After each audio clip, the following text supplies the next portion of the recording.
Something I'm really shocked that nobody's really talking about right now, and this is going to be like pretty much based on the car industry and how they just passed. Well, actually, the government passed this, but the government just passed that they're going to have all these types of different devices and kill switches in your car in the next year, which is kind of crazy that no one's really talking about. It's not as big as controversy as anything. It's very quiet, I would say, on the Western Front. And I don't understand why it's like this right now. I don't care. I guess people aren't really paying attention. They don't care to know. But this has kind of been a thing since the 90s, I'd argue, honestly. Now, I was born in 2001, right? I'm very heavily invested in the cars. I've been in cars from like the 70s and stuff like that, right? And they're very different each one you ever get into. But the main thing here I'm trying to say is that when we have these kill switches in the cars and stuff like that, it's like, how far are we pushing this, and what is the technology? Because there's so many different like variations, or there's so many different situations we're going to be getting into with these cars, right? For example, like let's say there's like a snowstorm or something like that. Let's say you're swerving in and out of the thing because you're not trying to hit, let's say debris or something on the road, and your car is like, hey, I'm putting you to the side of the road. I'm turning you off because you've, I don't know, got out of the lane too many times in a matter of a minute. And it's like, what are you supposed to do? Are you going to talk to an AI chatbot? Like, nobody's really talking about this. And it's like, how far are we going to push this, right? I was reading the other day, I forget who this is from, but Ford doesn't have the technology that's perfect for it yet. And supposedly they're getting, I don't know if this is true or not, if they're getting help or something from somebody. I have to go recheck that article, but it's really strange. I just don't understand how nobody's talking about this, right? We've had this invention since the 90s. I would argue 1996 when OnStar came out, and they put that in all the General Motors vehicles, right? And OnStar is also bundled up with a different insurance company. I forget which one it is, but they sell the data to them. All of our cars have done that since, I believe, 2015. If we look into our cars from 2015, you go into the settings, you could either, whatever car you have, right? I think it's either, let's say, Subaru Network or whatever it is, or if it's a Nissan, it's Nissan Connect, Ford, I forget what Ford's is called, Ford Wireless or something maybe. It's just that every car has something in there, right? And you go in there, you go into the settings, you'll click whatever that is, and it'll tell you right there. It'll say shared transmission data. Even if you turn it off, and no matter what, it's going to stay on. Like, that's how my car does it. I'm like, this is bullshit. So I didn't even know about this until maybe a month after I got my car. And they track every single movement you do and such like that. And this is the main reason why you got to like literally not have one of the insurance app on your phone, because they'll track your speeds and movement. Even if you say you don't, they still do. I still had that whole thing happen to me 4 years ago when I had Liberty Mutual. I'll just throw the insurance company out there, and they increased my rates like over $100 something because I used to drive at night. Like I would get done work and I'd go home, or if I went to the gym after work, it would report it. So it doesn't even really matter. There's no safety anymore. This is why this video is literally called 1984 is 2026. It doesn't matter what we have anymore. It's just everything is pretty much just in our face. There's a camera at everything, your laptop, the phone. There's always some data being sold somehow. And I don't understand how people are okay with this. Like, nobody's saying anything about it. People don't care anymore as long as they're getting that dopamine fix off their, Instagram or TikTok. I just don't understand how far we can push that. And stick it for cars for a moment too, right? Because it's something I'm really interested in because I love cars, right? It's just something I've always been infatuated with. I think most men are, right? And it's like the braking acceleration, right, gets detected, and it sends it to like whoever your insurance is, or like let's say you have a Ford or a Nissan or something. It'll send it to them, and then they'll sell that data to another company, mostly the insurance company. And you can look this up true online. It was a few years ago, I remember this lady had a Camaro, and it was what's called OnStar was reporting it to another company. I think General Motors had a thing with. I'm not sure if that's true. I forget how it was, but it was sending it, and it like upped her insurance rates because, obviously she had a Camaro who's not going to speed in that. It's just insane, right? We've had GPS in cars since what, 2005-ish? I think the first car I really remember seeing like that had GPS in it in the early 2000s was a Lexus. I could be wrong. I think the Rolls-Royce BMWs had them as well in the early 2000s as well. But it's so annoying that we have all this stuff that they're just constantly tracking us. Like 1984 is truly the reality now. And the voice commands, like I've already brought up, it's like it doesn't matter what we do, right? And it's like we have the license plate readers in the city. We have cameras tracking everything you do. Like there's that one dude last year. He was in New York. There's a video on this. You can look this up too. I just remember this on the top of my head. He was driving through New York, and the camera kept flashing at him, and he didn't know. So he went around the block 8 times. I don't know why you keep going, but he'd understand it. He had 8 different tickets come in the mail in the city because he didn't have a seatbelt on. And that's a new thing too. Most cars will freak out if you don't have a seatbelt on. I think Volkswagen, the Taz or whatever that's called, like that one right now, the electric one, if you don't put your seatbelt on, I think the car doesn't start, unless I'm wrong on that part, or I think my friend was telling me about this a little bit a year ago. It's like, how far can we keep pushing this? And people think it's cool. Like, oh, cool, your car won't start if you don't have a seatbelt. It's like, no, dude. It's like, let me have the freedom. Now, look, I understand the seatbelt thing, like, if people don't want to wear them, but that's their choice. I feel like that's part of their freedom. Now, don't get me wrong, they'll go flying through the windshield if they get into an accident, but, I mean, and I understand it's safety, but it's like, how far can we keep going with this? And it's like the main thing I've always been thinking about, right? Because I remember God, I forget who was talking about this years ago. They were talking about predictive programming predicting crimes. It's like, okay, how can we predict a crime? How accurate is that? I mean, AI is not even accurate now. So you're telling me it's going to be able to predict if somebody's going to commit a crime in the future? I think that was in a movie, wasn't it? I swear that was in a movie, unless I'm going crazy. Like, it would predict the future crime and it would stop it. It's just like, I don't even think that's even realistic. It doesn't even seem that way. I don't know. I just truly I can't see that being the thing. And then this is always the thing I was thinking about earlier too, is like, we already have Newspeak out here. It's like we have slogans for each different thing, right? We had the BLM riots in the summer of love in 2020. Like, I remember seeing people I knew and grew up to school with, right? Who started to hate white people during this time. It was really strange for me. I was friends with this one dude for about 13 years. I was in class with him. I had most classes with him. And he became so distant and weird towards me. He's treating me different. And I'm like, bro, I've known you for so long. Like, how are you going to act different towards me? He's like, oh, no, bro. He's like, you're people and this, that, and the other stuff. It's like, these aren't my people. And I'm like, you can't believe everything you see in the news. And this is why I got so addicted to this stuff in high school, right? Like, I guess you'd just say the news itself, I guess. Like, I would be on whatever website because I'm like, why are people like becoming this way?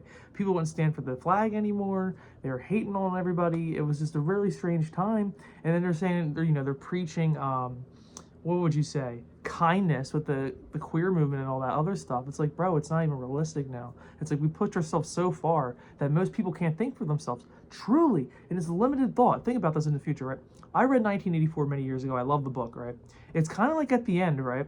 Where Winston, right? I think is the main character, and after the whole thing of him, and I don't want to spoil it, but it's like the quote I'll never forget in that book, right? At the end, it was like, oh yeah, we were always at war with Eurasia, right? And it's literally manipulation and limited thought. That's the thing. And most people have limited thoughts nowadays. They rely on their chatbots or whatever, right? And the chatbots, I saw this the other day. I don't know how accurate this is. I don't know how I can remember all these articles. I'm crazy. They're saying that ChatGPT is eliminating 500 words, I think, a day or something, or a month. So they're eliminating more words so we can actually dumb down our own speech, which is insanity. And nobody's bringing this up. And most people don't even pay attention to this because they don't care. They're addicted to what other things going on in the world. And I don't understand how this is even possible these days. Like, I feel like I'm crazy or something nowadays as I'm making these videos. And it's just, like, for example, here's the thing I hate with a passion. I bring this up like every video, right? Is abortion. I hate it with a passion, right? Over the years, they've changed the wording for it. Reproductive health care. Or they'll say it's your reproductive right or something like that. They'll change the wording around, or the slogan, we'll call it. Kind of like BLM, how it was activism. Like, there's, or they, what's called, oh God, I forget his name. I don't want to bring his name up, but like back in high school, or when we just graduated, I had people in the streets, like near the high school, saying, no peace, no justice, whatever the hell it was. I'm like, dude, you guys are the biggest tool for the government. If you can fall over this easily, or, fall over this easily for some stupid thing that's not even accurate, you're a fool. And that's how most people are. They'll believe anything they see online, and that's how we become so distant even within ourselves now. Most people aren't even who they once were, and they're becoming these, I guess you would say, hellish figures almost. I don't want to say that, but it's like there's no morals anymore. There's no ethics. There's no souls in people's eyes. Like, you look at them straight in the eye, there's like no soul. There's nothing behind there. It's just like exhaustion, addiction, and whatever thing else they can get. It's just, I don't understand how we become this far. I just don't. Because we have the endless doom scrolling. It's the social pressures too from people around us. I understand that part of social pressuring, but man, I never thought we were ever going to get this way. Like, people self-censor. Like, I normally don't. I have to kind of self-censor on the channel, unfortunately, now, because I don't want to get any videos taken down if I say a certain word, because people are soft these days. And YouTube, man, I don't know. That's why I'm thinking about, like, just putting everything on Rumble, but I still want to have my YouTube channel. And I don't feel like, constantly, like, making another video on the same topic or something. Just trying to figure that part out, but it's truly that way. Another thing is the social Chinese credit score. That's not the social Chinese credit score, something I've always thought about ever since I first learned about it, and I don't even know, when I was younger. And I'm like, damn, what if that actually comes to the United States? Like, let's say I'm a high credit score person. Let's say I have, I think it goes up to 1,000 in China, I forget. Let's say I'm at 800 and something, right? And I hang out with a 400, that's going to dock my score for hanging out with somebody lower. And it's just how the game works. They want you to, I guess, keep self-improvement, we'll call it. Now, if you keep getting lower and lower in score, you get your train rides taken away. Like, what happens if this does become the future, right? Let's say you have a car, and let's say your score keeps going down. What happens when they lock you out of your car, be like, nah, man, you can't take it. Your score's so low, we can't trust you on the road or whatever. You didn't pay your bill the last month.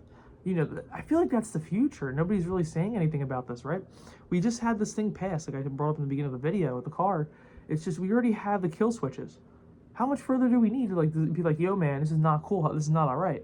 Now, they say the technology's not there, then people are saying, yes, the technology is there for it. It's very strange right now. I don't know what to really believe, because you already know cars are going to cost even more now with this. And this is the whole purpose. They don't want people driving their own cars. They talked about this before many years ago in Agenda 21 or Agenda 2030. It's the same thing. They don't want people driving their own cars. They don't want, it's pretty much like I said before, the World Economic Forum, right? You will own nothing and you will be happy. Truly, it's the truest thing ever, right? Think about all the like game stations and stuff coming out, right? Any of them coming out. They're all digital now mostly, right? Because you can't own the copy of the game. PlayStation just put a thing out, what, a month ago now? Where if you buy any Game Pass, I think it was March 31st, you will lose the license if you're not connected to the internet. And that's bullshit. Like, I paid for the game, I should own it. And that's why physical copies are kind of going to be the next biggest thing again. It just has to be. And I know Blu-ray or something like that, I said they're slowing down copy releases or something. I don't think that's even true, but it's this constant, endless cycle, right? And I just want more people to be aware. That's all this truly is. Like, I read a lot constantly. I'm into this stuff all the time. I'm constantly listening to different things every day, from podcasts, reading news articles from like 50 different outlets every day. It's just something that, you know, keeps my mind occupied. I'm constantly thinking. I'm like, how far can we keep pushing this before anybody even says anything, right? Because we have our apps always collecting data, right? If you look up certain things or you say certain things around your phone now, if you have Instagram or TikTok, this is in terms of service, that they monitor your audio. And most people don't know that when they signed up for TikTok many years ago. When I first signed up, that was the scariest thing I ever saw in my life. I'm like, whoa. I'm like, what is this? Like, I remember saying something one time and it popped up on like a TikTok on an ad. I'm like, what? I was like, it's a little weird. But, you know, there's also a few other things. But the last thing I want to end up here with, right, is going to be the friendly speech. And friendly speech, what do you mean by that? You're like probably thinking, right? Friendly speech to me is like the way how soft we got with speaking to somebody, right? We can't say certain words with anymore with our friends. I mean, with our friends we kind of do, but society has not accepted the way we say certain things nowadays. I'm not saying like dropping F-bombs and stuff like that, I guess, but it's kind of like that, right? It's not socially acceptable to say certain other words that I guess people call slurs. You know, I'm just saying, like, I don't care what anybody ever says, right? As long as you're not hurting nobody, right? Physically, I mean, I feel like you should say anything you want. I'm like a free speech absolutist, but let me know what your thoughts and opinions are down below. I just feel like this is really weird, the social engineering we're seeing now, and nobody's really bringing up the car stuff. I'm really shocked by that. I feel like most people would, or at least somebody would be talking about it, but we haven't seen anybody else really talk about it, I think, since maybe Alex Jones brought it up many years ago, and I think he brought it up again, maybe. I don't really watch him anymore as much as I used to. But yeah, man, let me know what you guys think down below. This is kind of crazy to me that nobody's bringing this up. Like, come on now. Like, you go through any city and there's a camera at every red light now. It's like, seriously, it doesn't matter where you go. There's one, like the city I live near, they put up 2 cameras on the one street. Or either each corner. They say it's for safety, but let's see. Have a great one.